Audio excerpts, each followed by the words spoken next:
Il est venu offrir un pagne à sa mère dans le but d'utiliser sa propre mère dans un rituel qui allait lui procurer assez d'argent. Mais la maman n'accepte pas et prie encore pour lui. « Mon fils, tu n'as pas encore assez, donc garde ça pour dot d'Abomey. »« Maman, je l'ai acheté uniquement pour toi, reçois mon cadeau non. »« Mon fils, je ne refuse pas, mais garde ça d'abord. Remets-le à ta femme. »« Non maman, tu as beaucoup fait pour moi dans ce pays, donc c'est pour te témoigner ma reconnaissance, maman chérie. Tu dois accepter ce cadeau simplement pour me faire plaisir.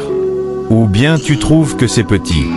Mais non mon fils, comment pourrais-je trouver ton cadeau petit? Non, même pas.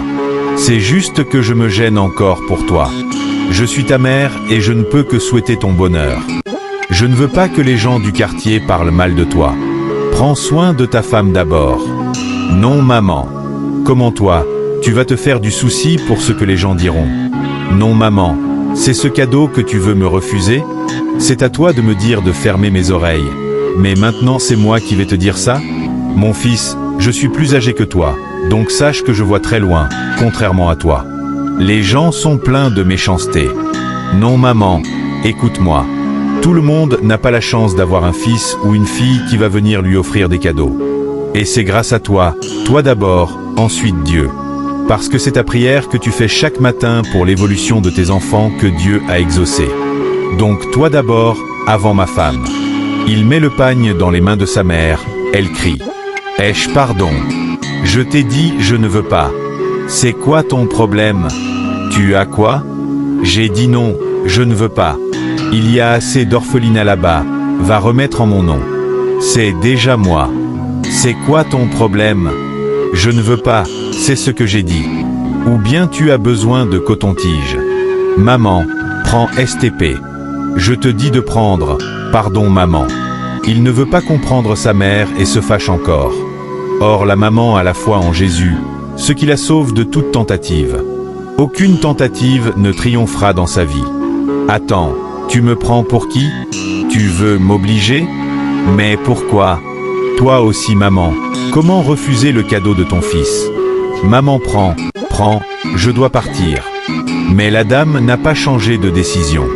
Elle persiste. Je ne veux pas de ton pagne. Oh Dieu, mais c'est quoi ça? Tu veux quoi de moi? Le fils fait semblant d'être un bon fils pour sa mère, or c'est tout à fait le contraire.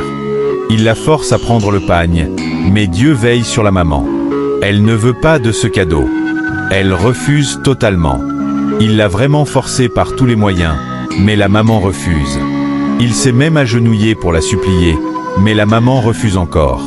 Il croyait qu'avec son hypocrisie, la maman allait accepter, mais son non demeure toujours non.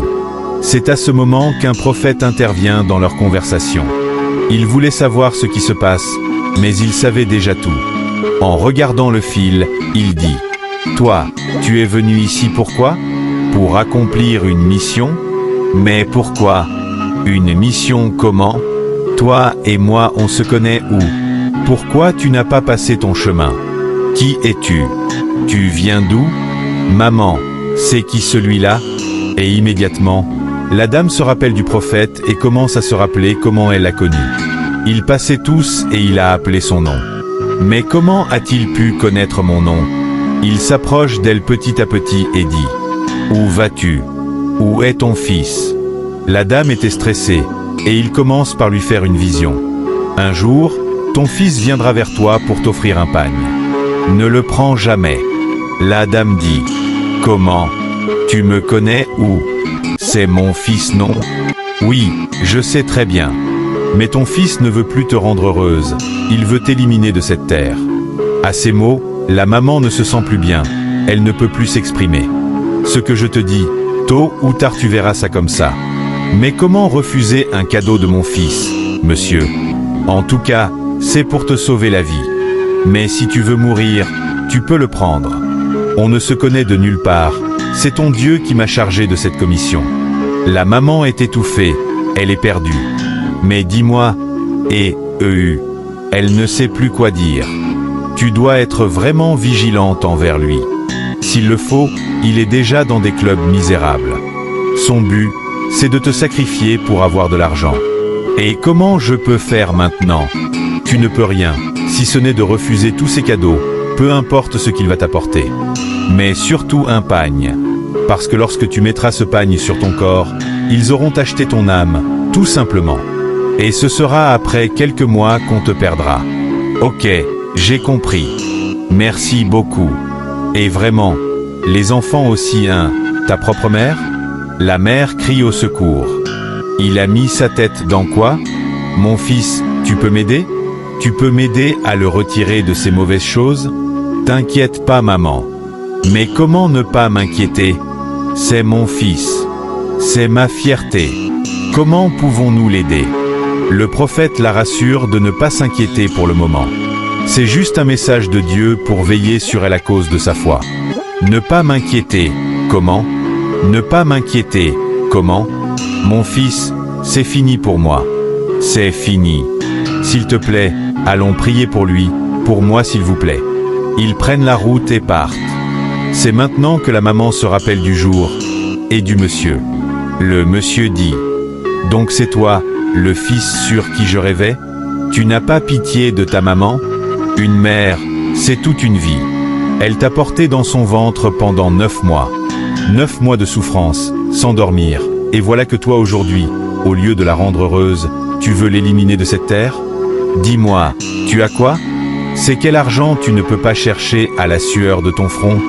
Et c'est en sacrifiant ta mère que tu veux l'avoir? Dis-moi. Mais pourquoi? Non, mais vous parlez de quoi au juste? C'est un cadeau que je suis venu offrir à maman pour lui faire plaisir, pour tout ce qu'elle a fait pour moi dans ma vie. Et la mère répond: donc la reconnaissance, c'est de me sacrifier? Non maman, arrêtez de penser ça de moi. Donc tu veux nier? Tu veux nier? Attends, dis-moi mon fils, je t'ai fait quoi pour mériter cette méchanceté? Avec tout ce que j'ai fait pour toi après la mort de votre père? Quelle vie, Seigneur! Ils commencent tous à l'insulter. Donc toi, avec ton âge, tu vas dire que tu ne connais pas la souffrance d'une mère? La maman est vraiment déçue de ce qui s'est passé et de ce qu'elle vient d'entendre. Le prophète aussi commence par parler sévèrement au fils et lui donne des conseils. Ces gens de club donnent assez d'argent au début pour bien vous attirer, mais après ils se vengent si vous n'envoyez pas leur sacrifice. Ils veulent détruire les foyers, les relations familiales, les amis, les proches, et après, c'est fini pour vous. La première fois, peut-être que vous avez fait du bon boulot, mais ensuite, on vous demande votre mère. Et maintenant, tu n'as pas le choix. Si tu ne la remets pas, ce sont tes enfants qu'on va attaquer. Et ce sera fini pour toi. Les enfants seront toujours malades, tout le temps, et après, ce sera la mort. Donc vraiment, méfiez-vous de ce genre de choses. C'est vraiment dangereux. Et toi, tu dois beaucoup prier pour ton fils. Le prophète ne fait que lui donner des conseils. Tu ne peux pas chercher à faire un boulot pour rendre ta maman fière, mais tu penses la sacrifier? Vraiment, c'est mauvais. Regarde, dans tout ce monde entier, elle ne compte que sur toi. Mais voilà, ta maman va te voir et fuir? Vraiment? Seulement avec un pagne. Heureusement qu'elle a la foi et croit vraiment en Dieu. Sinon, si elle n'était pas chrétienne, je peux te dire que je ne vous verrai pas ici aujourd'hui. Elle aurait déjà pris ce pagne et serait partie. Maintenant, moi je te conseille de commencer la messe, de suivre Jésus, et tu auras la paix que tu veux. Mais tout ça, ce n'est pas ta volonté, C'est la jeunesse d'aujourd'hui, le monde d'aujourd'hui est gâté on dirait. Plus personne ne cherche rien à faire, c'est le gain facile que tout le monde veut. Le gain facile, le gain facile. Mais tout le monde ne peut pas être Vodunsi. Si tout le monde devient Vodunsi, qui va jouer et qui va danser? Dites-moi. Moi, tout ce que je sais, c'est Allah. Et je suis sûr que les conséquences qui découleront de tes choix t'apprendront. Mais ce sera déjà trop tard pour toi mon petit. Sinon, il y a assez de boulot dans ce pays. Tu as déjà vu quelqu'un manger du sable une fois? Jamais. Et si on ne souffre pas, on n'a pas d'histoire à raconter. Il faut avoir une histoire pour la raconter à tes enfants, à tes petits-enfants, pour les motiver à se battre dur. Mais mon fils, là maintenant, tu déconnes, Vraiment. Le pire c'est que c'est ta propre mère que tu veux sacrifier. Mais pourquoi? Tu ne te gênes même pas, C'est très grave. Que Dieu change tes idées. Que Dieu te vienne en aide. Le fils se met à genoux et commence à prier pour lui-même. Que Dieu t'illumine et te fasse quitter la vie de délinquance, la vie de certains. Allah, c'est ton enfant. Il ne savait pas. Il a pris le mauvais chemin. Mais maintenant il s'est rendu compte que tu es le meilleur, que tu n'abandonnes jamais. Alors viens à son aide, viens le sauver, viens à son aide, viens le sauver. Je te prie au nom d'Allah, viens brûler et bouleverser toutes les mauvaises idées qu'il a dans son cœur, qui le poussent à continuer dans les cercles ou dans la sorcellerie. Rends-le nouveau, purifie-le, prends pitié de lui. Lave-le, lave-le, lave-le, lave-le. Rends-le nouveau. La maman ne fait que regarder le prophète, au lieu de se joindre à la prière. Mais le prophète continue. Il prie très bien. Il ne fait que supplier l'aide d'Allah pour le rendre nouveau dans ce monde. Brisez toutes les chaînes de malédiction dans sa vie. Combattez les esprits qui vont le décourager dans ses prières, en l'empêchant de suivre le bon chemin.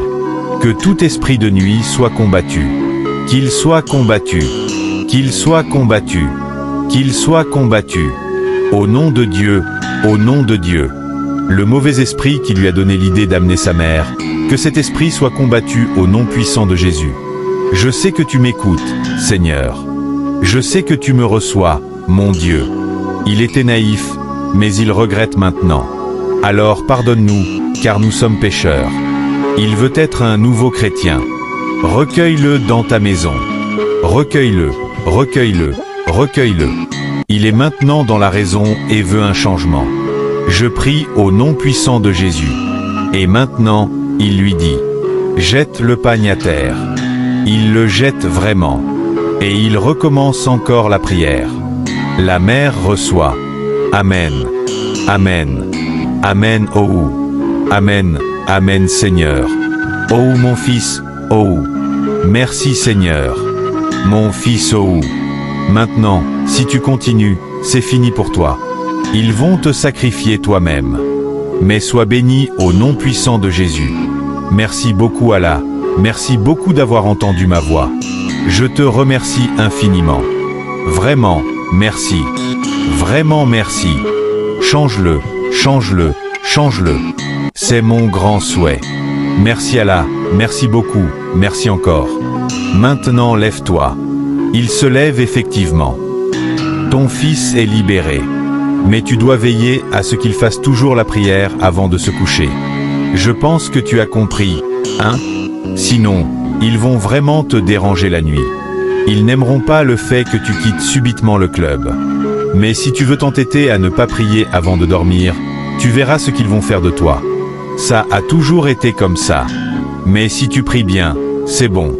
Ils n'auront pas la force de t'atteindre. Puisque le Seigneur Dieu est plus fort. C'est toujours comme ça. Il est fort, et il sera toujours plus fort que quiconque. Aucune force ne peut résister devant lui. Et évite les mauvaises compagnies. Tu m'écoutes très bien, hein? Évite les mauvaises compagnies. Message à la population. Et population. Voilà un enfant qui s'est lancé lui-même dans des cercles sataniques. Et au final, c'est sa propre mère qu'il voulait sacrifier. Donc s'il vous plaît, méfiez-vous, méfiez-vous, méfiez-vous vraiment des gens. Heureusement, maintenant, il est redevenu le vrai fils de sa mère. Aïe, la foi en Dieu peut toujours vous sauver. Et si cette maman n'avait pas la foi, et si elle ne croyait pas en Dieu, vous voyez bien que c'était la mort pour elle. C'est une leçon de vie. Prenez votre part de leçon. Prenez soin de vous, de vos enfants et de votre famille. Priez chaque jour. Mais le tout ne suffit pas de prier. Il faut avoir la foi. C'est la foi qui a sauvé cette mère humble. C'est une grande leçon de vie. Tirez-en votre part de leçon. Partagez massivement cette vidéo. Aimez, commentez et abonnez-vous pour ne rien rater des prochaines vidéos.